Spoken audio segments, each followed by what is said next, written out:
রাজধানীর বড় ট্রাক ও covered van স্ট্যান্ডে সারি সারি দাঁড়িয়ে আছে পিকআপ, ট্রাক আর ভ্যান।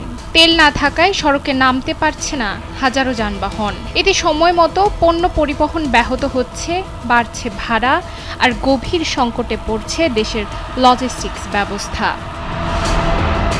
এবার তেল ছাড়া মনে করেন কোনো গাড়ি বাইরেতে পারি না, তেল নাই গাড়ি কই যাবো, আমি করে তেলের ড্রাইভারে করে লিখব।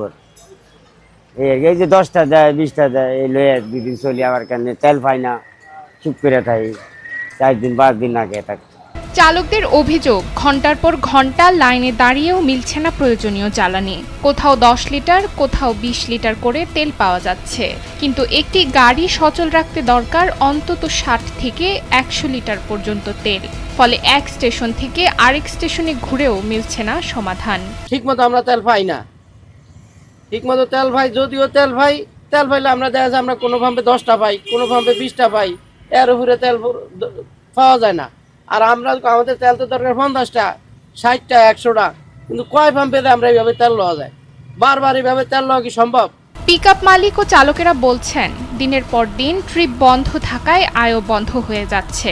কেউ 5 দিন চেষ্টা করেও পর্যাপ্ত তেল পাননি, কেউ আবার একদিনে চলার মতো জ্বালানি নিয়ে কোনো মতে কাজ চালাচ্ছেন। অনেকে বলছেন 4-5 দিন গাড়ি বন্ধ থাকলে সংসার চালানোই কষ্টকর হয়ে পড়ে। তেলের জন্য 5 দিন ভোগান্তি গেছে, টিপ মারতে পারি নাই। এরপরে যাও সিরিয়াল দিয়ে তেল পাইছি 10টা 5টা, বেশি দেয় নাই। না পাওয়ার পরিবেশে তো অনেক টিপ ছাইড়া দিছি। সংশ্লিষ্টরা বলছেন, হরমুজ প্রণালী ঘিরে বৈশ্বিক অস্থিরতা এবং মধ্যপ্রাচ্যের উত্তেজনার প্রভাব পড়েছে জ্বালানি সরবরাহে। বাংলাদেশে সেই চাপ এখন সরাসরি অনুভূত হচ্ছে পরিবহন খাতে।